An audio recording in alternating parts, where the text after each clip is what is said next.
man gëma ko woon ay fola ko tegoon feebar baa ci réew mi ko nan ko jàppe noon gën a seet sell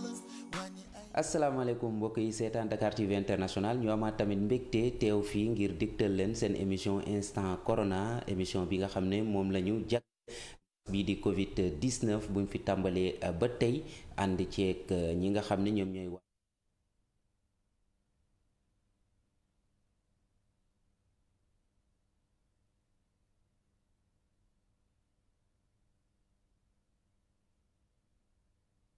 ak li nga xam ne moom mooy lan lañ ci war a def ngir moytu boobule feebar ak tamit nguur gi nan la ko fas yéene xeex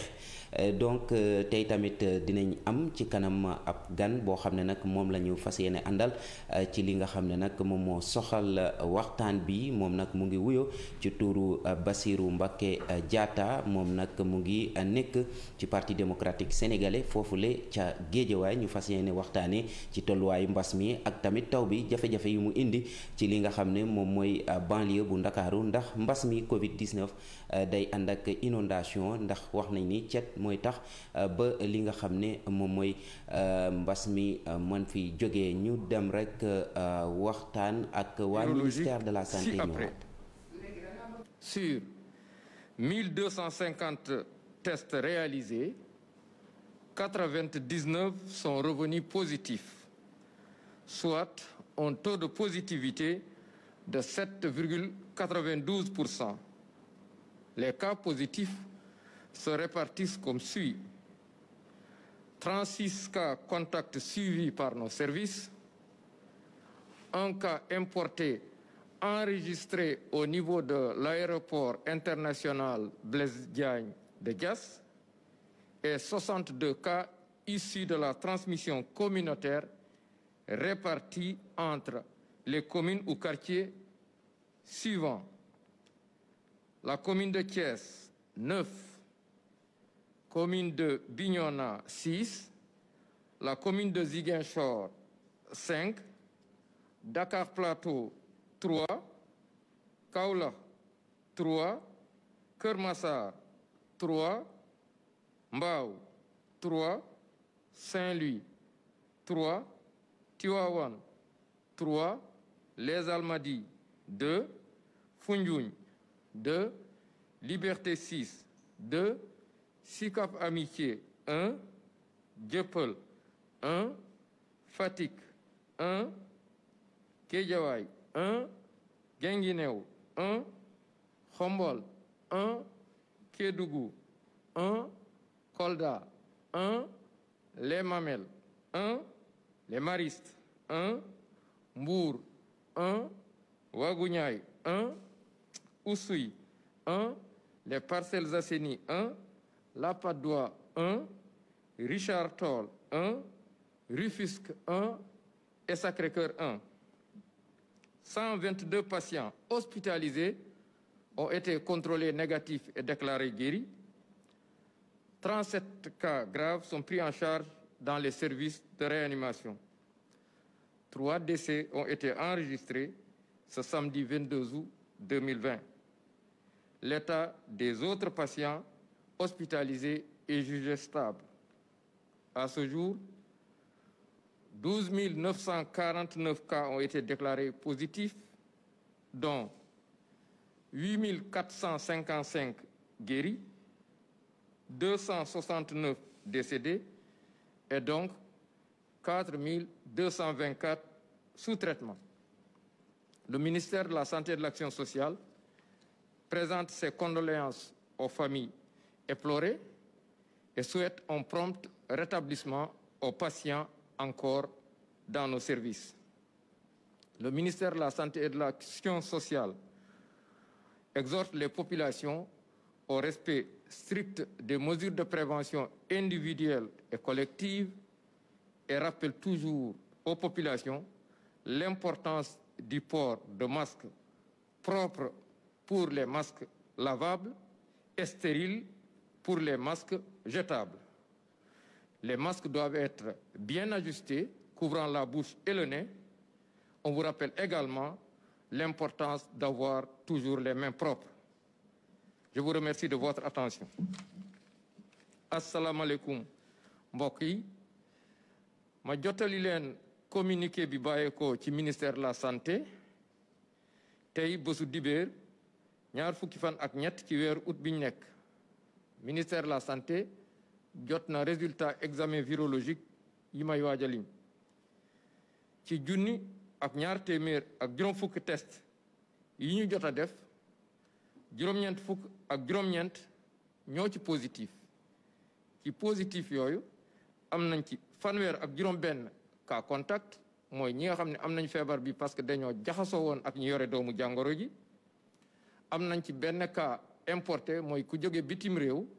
te mu ngi duggee ci aéroport international Blaise Diagne bu Diass am nañ ci juróom-benn fukk ak ñaar li ñu tuddee cas communautaire mooy ñi nga xam ne jot nañ ci doomu jàngoro ji waaye xamuñu ku leen ko wàll ñooñu nag seen lim nii la tëddee ci gox wala quartier yi may waaj a lim Thiès am na ci juróom-ñeent Bignona am na ci juróom-benn Ziguinchor am ci juróom Dakar Plateau am ci ñett Kaolack am ci ñett Kër Massar am ci ñett Mbao am ci ñett Saint-Louis am ci ñett Tivaouane am ci ñett Almadies am ci ñaar Foundiougne am ci ñaar Liberté 6 am ci ñaar Sicap Amitié am ci benn Dieuppeul am ci benn Fatick am ci benn Guédiawaye am ci benn Guinguinéo am ci benn Xombol benn Kédougou benn la ci am Kolda benn Mamel am ci benn Mariste benn Mbour benn Waguñaay benn Oussouye benn Parcelles Assainies benn Patte d'Oie benn Richard Toll benn Rufisque benn ak Sacré-Cœur benn téeméer ak ñaar fukk ak ñaar si malade yi ñu entré woon wér nañu dinañu génn bés ni ki tey bu ci yàlla àndee fanweer ak juróom-ñaar ñu nga réanimation ñett malade ñàkk nañ seen bakkan bésu démb gaaw ñaar fukki fan ak ñaar fukki fan ak ñaar ci weeru août biñ nekk ñeneen ñi des hôpital ñu ngi am tan ci bésu tey dalee ko ci kaw bu njëkk ba Sénégal jot na woññi fukki junni ak ñaar ak juróom-ñeent téeméer ak ñeent fukk ak juróom-ñeent cas positif ci ñooñu juróom-ñetti junni ak ñeent téeméer ak juróom fukk ak juróom wér nañ si ñaar téeméer ak juróom-benn fukk ak juróom-ñeent ñàkk seen bakkan mu des ñeenti junni ak ñaar téeméer ak ñaar fukk ak ñeent si lalu hôpital yi wala ci loxo docteur yi ministère de la santé et de l'action sociale mu ngi ñaanal ñooñu génn àdduna yàlla yóbbu leen àjjana te jéggal leen mu ngi ñaanal aussi ñi des ci lalu hôpital yi wala ci loxo docteur yi yàlla may leen tan ba ñu génn ak jàmm ministère de la santé et de l'action sociale mu ngi woo askan bi ñu gën a sàmmonte ak digle yi muy faral di joxe te di ci fàttali toujours masque yi nga xam ne yi ñuy sol masque yi war nañu set saa su nekk su fekkee ne masque yi dañ leen a war a fóot su dee masque bi nga xam ne nag dañ ko jënd te mu nekk ci emballage yooyu tamit nañu seetlu bu baax a baax ndax emballage yu set la masque bi dañ ko war a sol ci anam yiñ ko bëggee mooy maanaam masque dafa war a muur gémmiñ ak bakkan nit ki da ko war a téye noonu aussi suy wax wala suy sëxët wala suy tissool yi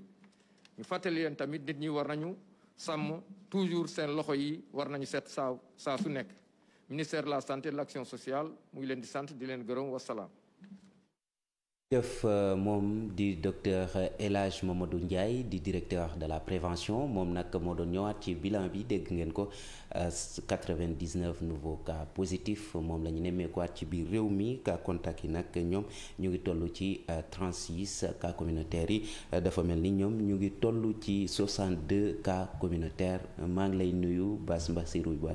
Diatta sànq wax naa ko yaay suñu ganu tey bi ñu fas yéene waxtaan ci mbas bi di Covid-19. waaw jërëjëf maa ngi leen di nuyu waa Dakar TV International yéen ñëpp maa ngi nuyu seen techniciens yi di la nuyu yow c'est l'occasion pour moi de magnifier le travail que tu fais depuis très longtemps au niveau de la banlieue au niveau et ailleurs. di nuyu sama waa parti di nuyu maître Abdoulaye Wade di ko ñaanal di ne waa askanu Sénégal ñaanal leen ko yàlla na ko yàlla may wër gudd fan ak wër gu yaram. voilà donc tey dégg nga ministère bi nee nañu 99 nouveaux cas positifs ban jàngat nga ci am. oui gannaaw bu ma leen nuyoo ba pare xam nga ñun léegi dañoo déglootul pratiquement pas seen communication yi parce que c'est devenu laconique c'est une communication qu'on ne comprend pas ça devait être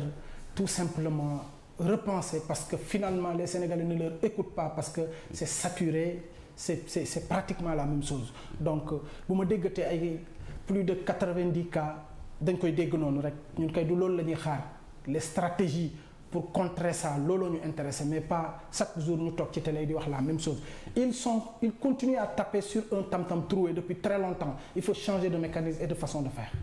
gis nañu tamit li nga xam ne moom mooy cas communautaires yi ñu ngi gën di yokk 62 nouveaux cas qui ont été décelés dans le Sénégal te banlieue bi souvent da ci am ay cas dafa mel ni Dakar moo ëppale ay cas yu ñu ciy nemmeeku chaque jour te tey gis nañ ni. taw bi indi na beneen jafe-jafe par rapport ak ndox mi foofu est-ce que inondation et corona ça rime? Non, c'est incompatible et ça ne rime pas et ils n'ont pas pris les devants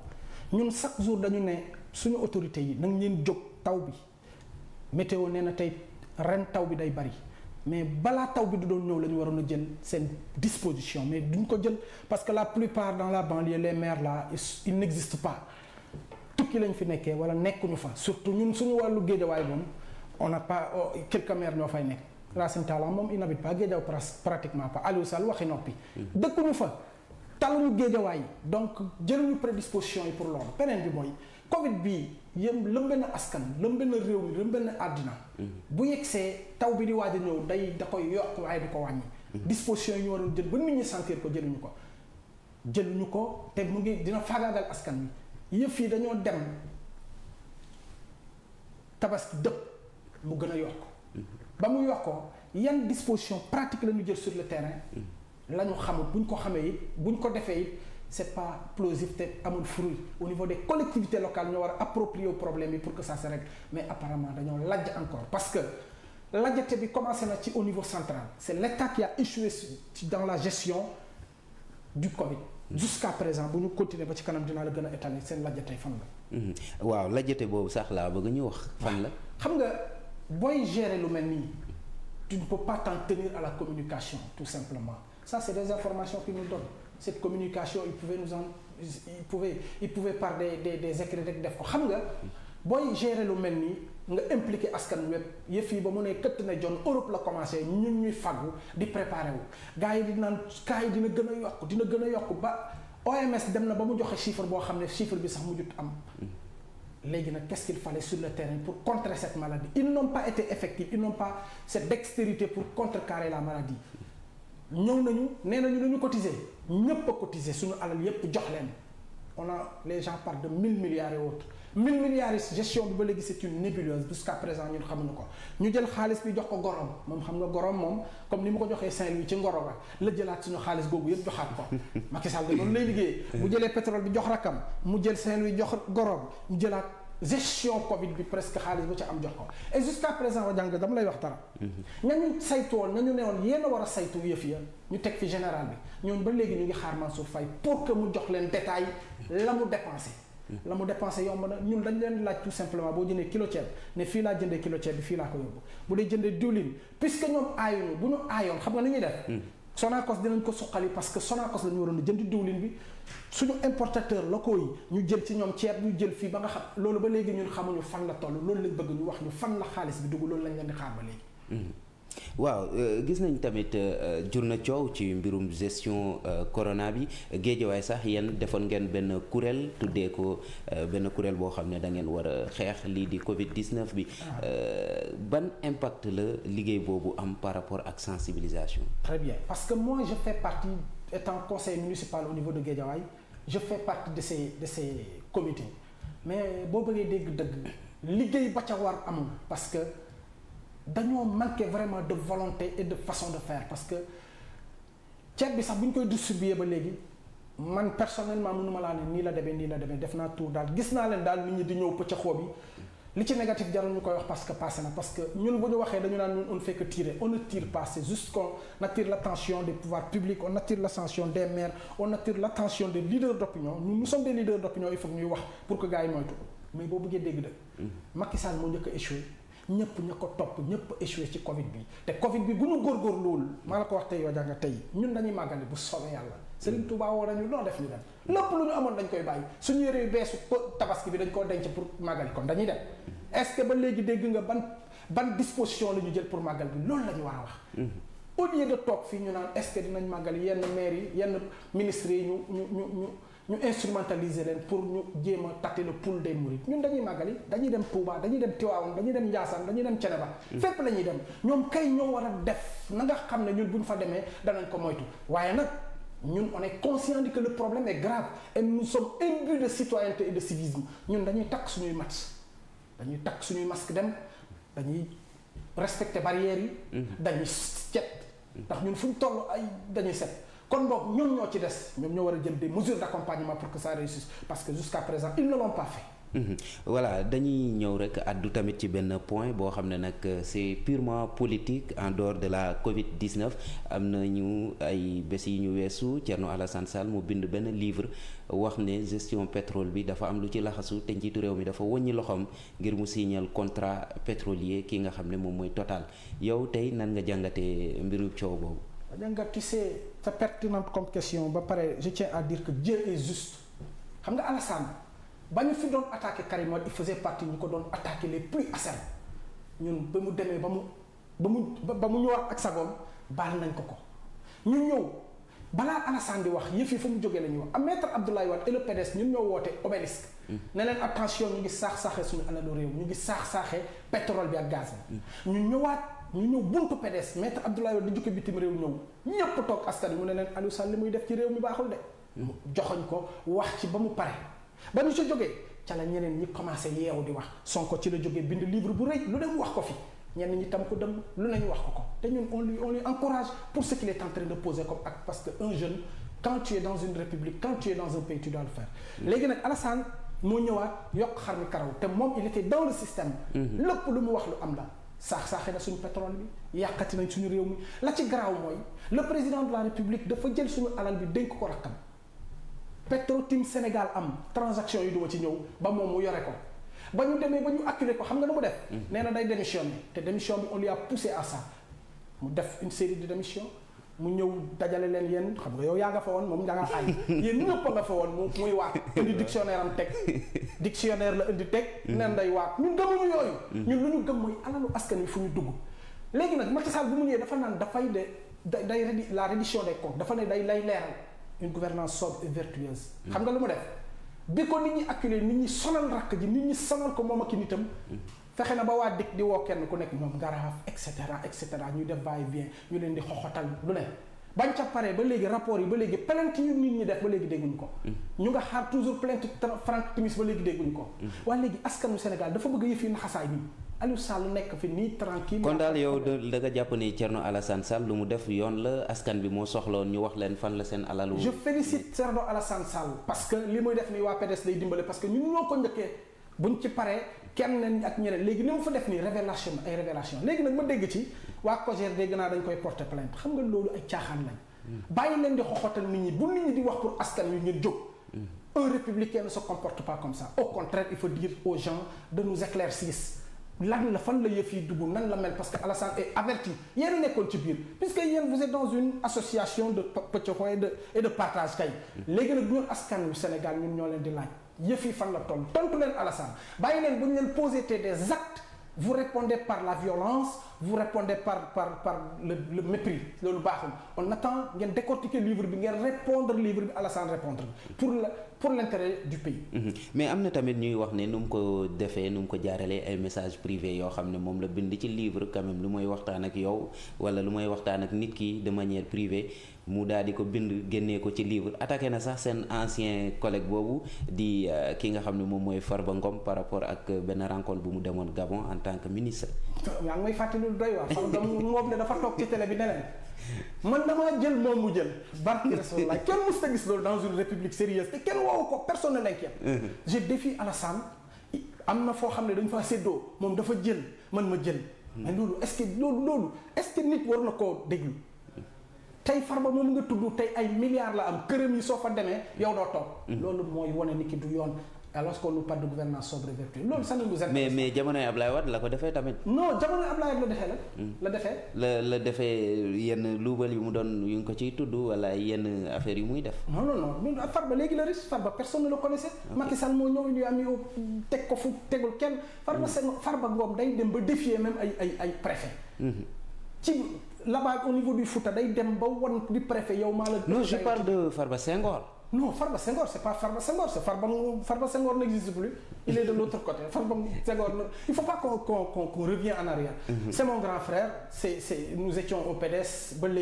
on entreprend de très bonnes relations, mais Farba Senghor, on en va parler. On parle de Farba Ngom légui. Mon fi def yoy yep. Manam c'est Abdoulaye Wade avait son Farba et tey jii Macky Sall a son Farba tonitruant. Je préfère l'autre Farba parce que l'autre Farba intellectuel il est bien ba légui soko deglo li nga xamni il est bon. Ki nak il était griot, il devait s'en tenir au griotisme mais il est parti jusqu'à s'infiltrer au niveau même du protocole présidentiel. Dem bay xex palais, dem bay def lu nek ba paré ñu né dañuy changement c'est pas bien. Revenons à nos moutons. Alassane Sall limu wax ci livre bi nañ ko tonto. Gis nga le PDS a eu à le faire ici. Après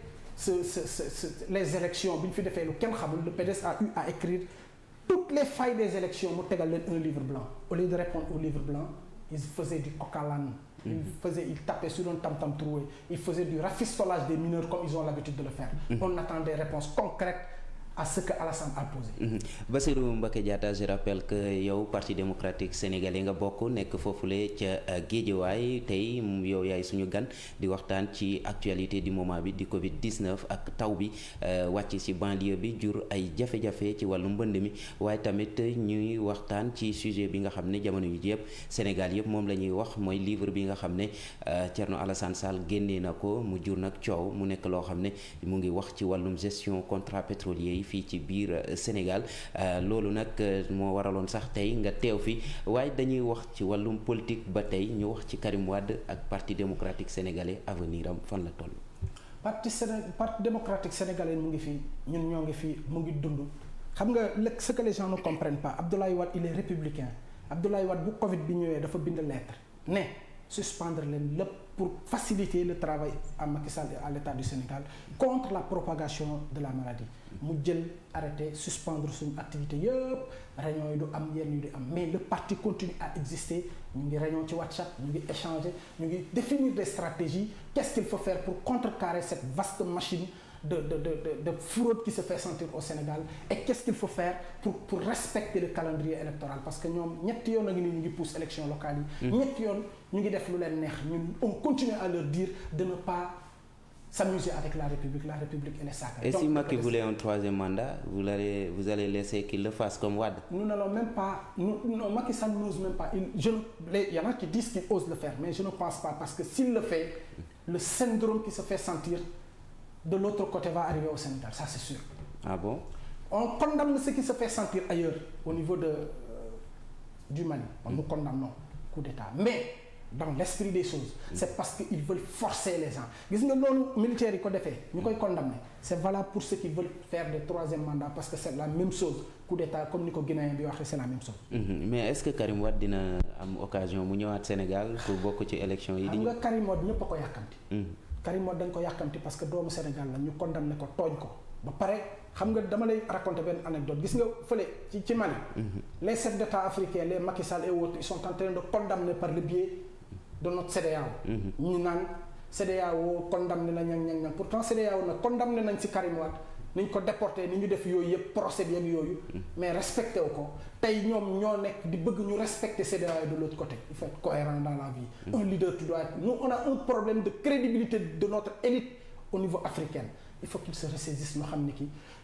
dañuy doxale du noonu Karim Wade il se prépare il viendra au moment opportun il va pas se précipiter à venir au moment où. Mais annoncé à maintes reprises on ne le voit plus. Non, est-ce qu'il y a maintenant espoir de croire que Karim Wade sera de retour au Sénégal? Je te dis une chose ce qui est clair Karim Wade il va être là les moments où on annonçait Karim Wade non seulement le moment était opportun ba pare nag nous sommes des fils de Wade saa yu élection yi di waaj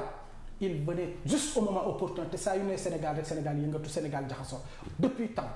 Donc, notre candidat sera là. Inch'Allah. Voilà une dernière question parce que le temps qui nous est imparti reste 5 minutes pratiquement pour quelques 2 minutes par rapport ak li nga xam ne moom moo soxal banlieue bu Ndakaaru mun nañu wax ni tey ca golf foofu nga dëkk ak Guédiawaye est-ce que mun nañu xaar sa candidature ci élection locale yi. Inch'Allah, ma candidature quand je la déclare tout de suite c'est pas respectueux à mes collègues qui sont là-bas mais le plus souvent les gens me disent que porte ta candidature ñëwal man nag damaa yàgg ci bagage yi. Je suis né un PDS de lait grandi lépp lu fi jaar comme élection fekk naa ko lépp lu fi jaar comme activité politique yow vous me servez de témoin j'étais là. J'ai rampé j'ai tout fait maintenant des gens me disent prononce-toi génnal wax bu soobee yàlla si jamais ils me font confiance je sais que man rek maa mën a redresser au niveau Golf Sud ak Guédiawaye je dois peser de mon poids électoral et de ma crédibilité parce que nit nag da ngay. Aïda Sow ngi foofu de nee na du bokk wala. waxagul daal moom daal man Aïda Sow elle est de Benno. De toute façon buy candidat bu dul candidat man sama candidat. mais y a les Racine Ba qui se déclarent présentement. bon man daal pour man l'alternative crédible c'est nous notre génération et nous autres du PDS qui sommes nés grandis avec une certaine. Une ligne de crédibilité et de constance. Est-ce que pensez-vous que vous pourrez déboulonner le tout-puissant Aliou Sall qui est à Guédiawaye qui fait déjà sa campagne de proximité? Non, Aliou Sall est en campagne permanente à Guédiawaye ba pare li ci garaaw mooy Aliou Sall ne respecte pas beaucoup les habitants de Guédiawaye. Il ne vient que sur le terrain que quand il y a élection il déverse son argent beaucoup d'argent et il part. Loolu c'est pas bien. kon day jënd waa Guédiawaye. La population a compris guerre rek la nekkee ñoom ñëpp guerre lañ nekkee maintenant ils ont compris que xaalisu askan wi la. nañu leeral ci livre bi ba pare xam naa ni bis bu livre bi leeree. du ñu tala campagne leneen la ñuy tal lu dul campagne kon boog ñun on arrive sur le terrain. ba pare on va faire feu Inch'Allah. jërëjëf Bassirou Mbacké Diatta je rappelle que waa PDS la foofule ca Guédiawaye moo nekkoon suñu ganu tey bi nee na dina nekk candidat si à nécessité foofule ca Guédiawaye waaye lu ma si jaaxal rek ndax dinañ mën a déboulonner Aliou Sall le frère du chef de l'État qui est déjà sur le terrain depuis 2014 devenu maire de Guédiawaye waaye tamit ma fay jaaree rek joxe li nga xam ne moom mooy chiffres yi sur le plan international laata suñu temps bi di jeex ñu jàpp ni nag Covid-19 bi foofule ca États-Unis am na ci lu toll 5 millions ci ay cas yoo xam ne dañ ko nemmeeku foofu Brésil ñëw ci ñaareelu place bi am ñetti millions ak lu ko toftal maanaam 3 millions 582 mille cas waaye tamit dëkk bi di Inde ñoom ñu ngi toll ci 3 millions 49 mille cas yoo xam ne dañ ko daal di nemmeeku ci réew boobu Russie nag ñëw ci 4e place bi ñu jàpp nag Russie foofu la ñu ngi am ci lu toll 956 749 cas yoo xam ne dañ ko nemmeeku Afrique du Sud ñëw ci 5e place bi moo nekk sax réew bu ëppale ay cas fii ci biir Afrique wërngal këpp ñoom ñu ngi toll ci 607 045 cas yoo xam ne dañ leen testé positif foofule ca Afrique du Sud waaw ainsi de suite Pérou topp ci Mexique Colombie Chili Espagne Iran Argentine United Kingdom comprenez par là Angleterre ñoom tamit cas yi ñu ngi leen fay nemmeeku bu baax a baax fii ci Afrique nag Sénégal moom i tamit bokk na ci réew yu ëppale ci ay cas ci wàllum Covid-19 lu ni mel nag moo nekkoon tey jii seen émission instant corona ñu ngi leen di jox dig daje demain incha allah jaa ngeen jëf.